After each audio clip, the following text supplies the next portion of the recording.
अस्सलाम वालेकुम बच्चों, इस्तकबाल है आपका सीखने सिखाने की इस अमल में। रियाजी की किताब से हमारा जो दूसरा सबक है वो है सही आदत की ज़रब और तकसीम, जिसके इयादे के तौर पर हमने देखा था सही आदत की जमा और तफरीक। अब हम देखेंगे सही आदत की ज़रब और तकसीम। सही आदत की ज़रब और तकसीम देखने से पहले अलामतों का कुछ इस्तेमाल हम देख लेते हैं। जैसे जब कभी किसी कोई मुस्बित अदद, उसकी ज़रब हम मुस्बित अदद से करेंगे तो जो जवाब आएगा वो हमारा मुस्बित अदद होगा। जैसे यहाँ पर मुस्बित 5 की ज़रब कर रहे हैं हम मुस्बित 7 से, तो 5 की ज़रब 7 से 5 7 35 होता है। तो दोनों आदत मुस्बित होने पर हमारा जवाब भी मुस्बित रहेगा। ठीक है। अगर दोनों आदत मनफी होंगे तो जवाब जो हमारा होगा वो मुस्बित होगा। जैसे -5 ज़रब -6, तो 5 का पारा 6 तक पढ़ेंगे, 5 6 30, जवाब आता है इसका 30। अब देखेंगे हम दोनों आदत तफरीक वाले हैं, मनफी वाले हैं, तो जवाब जो आएगा वो मुस्बित वाला रहेगा, इसलिए 30 मुस्बित रहेंगे। एक अदद अगर मुस्बित हो, उसकी ज़रब हो रही है दूसरे मनफी अदद से, तो जवाब यहाँ पर तफरीक वाला होगा, अदद के आगे तफरीक की अलामत लगेगी। जैसे यहाँ पर 6 मुस्बित अदद हैं, इसकी ज़रब हो रही है 5 से, जो कि मनफी अदद हैं, 6 पंचे 30। यहाँ पर एक अदद मनफी है, एक अदद मुस्बित है, इसलिए अलामत मनफी की लगेगी। पहला अदद अगर मनफी है और दूसरा अदद अगर मुस्बित है, दोनों के आपस में ज़रब हो रही हैं, तो जो जवाब आएगा उस पर मनफी की अलामत लगेगी।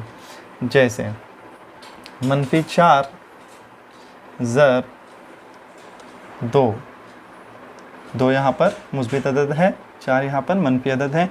4 की ज़रब 2 से 4 दूनी 8, यहाँ पर एक अदद तफरीक है, दूसरा अदद मुस्बित है, इसलिए तफरीक के अलावा। सिंपल सा उसूल था, दोनों अदद अगर मुस्बित हैं तो जो जवाब होगा उस पर मुस्बित की अलामत होंगी, दोनों अदद अगर तफरीक हैं तो जो जवाब होगा उस पर मुस्बित की अलामत होंगी। रियाजी में मुस्बित की अलामत लगाई नहीं जाती अदद पर, और अगर अदद मनफी है तो मनफी की अलामत लगाना लाजमी है। एक अदद अगर मुस्बित है, दूसरा अदद अगर मनफी है तो अलामत मनफी की आएंगी। एक अदद अगर मनफी है और दूसरा अदद अगर मुस्बित है तो जवाब में अलामत मनफी की आएंगी। तो यह था ज़रब का उसूल। सही आदत की ज़रब और तकसीम में हमने ज़रब देखी, अब हम देखेंगे तकसीम। सही आदत की तकसीम और ज़रब दोनों में कोई फ़र्क नहीं है, अलामतों के उसूल में दोनों में कोई फ़र्क नहीं है। जैसे अगर एक अदद मुस्बित हो और दूसरा अदद भी अगर मुस्बित हो और दोनों की अगर तकसीम हो रही हो तो जवाब में अलामत मुस्बित की लगेगी। जैसे यहाँ 10 मुस्बित अदद है, तकसीम हो रही है 5 से, जो कि मुस्बित अदद है, जवाब आएगा 10 चीज़ों को 5 लोगों में तकसीम करते हैं हम, एक को आता है 2 2, तो यहाँ पर अदद 10 भी मुस्बित है, 5 भी मुस्बित है, इसलिए यहाँ पर जवाब जो है 2, ये भी मुस्बित अदद होगा। दोनों अदद अगर मनफी हो और तकसीम हो रही है, पहले अदद भी मनफी है, दूसरा अदद भी मनफी है और इसकी अगर तकसीम हो रही है, तो जो जवाब आएगा वो भी अदद मुस्बित होगा।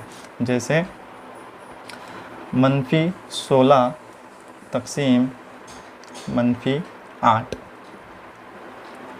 देखिए यहाँ पर 16 चीज़ों को अगर हम 8 लोगों में तकसीम करते हैं, या 8 के पहाड़े में 16 कितने नंबर पर आता है, तो वो है अदद 2।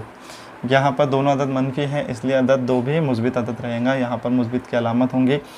अलामत नहीं लगने का मतलब है वो अदद मुस्बित है।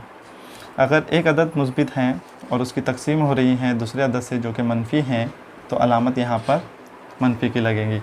जैसे 32 मुस्बित अदद हैं, इसकी तकसीम हो रही है अगर 8 से, जो कि मनफी अदद हैं, तो यहाँ पर 8 के पहाड़े में 32 आता है, 8 चौक 32, या इसका जवाब हुआ 4। 32 चीज़ों को 8 लोगों में अगर हम तकसीम करते हैं, बांटते हैं, तो जवाब आता है एक एक के लिए 4। अब यहाँ पर एक अदद मुस्बित है, एक अदद मनफी, इसलिए जो जवाब होगा वो हमारा मनफी वाला होगा। पहला अदद अगर मनफी और उसकी तकसीम हो रही है दूसरे अदद से जो कि मुस्बित हैं, तो यहाँ पर अलामत जवाब में तफरीक की लगेगी। जैसे -12 तकसीम मुस्बित 3। 3 के पहाड़े में 12 4 नंबर पर आता है, 3 चौक 12। यहाँ पर एक अदद मनफी है, दूसरा अदद मुस्बित है, इसलिए मनफी की अलामत। तो ये थी हमारी सही आदत की ज़रब और तकसीम में, जिसमें हमने सही आदत की जमा भी देखी, सही आदत की तफरीक भी देखे, सही आदत की ज़रब और सही आदत की तकसीम। अब अगले वीडियो में हम इसकी मश्क हल करेंगे, या फिर आप हमें इसकी मश्क हल करके भेजिए, ठीक है। तब तक के लिए अल्लाह हाफिज़।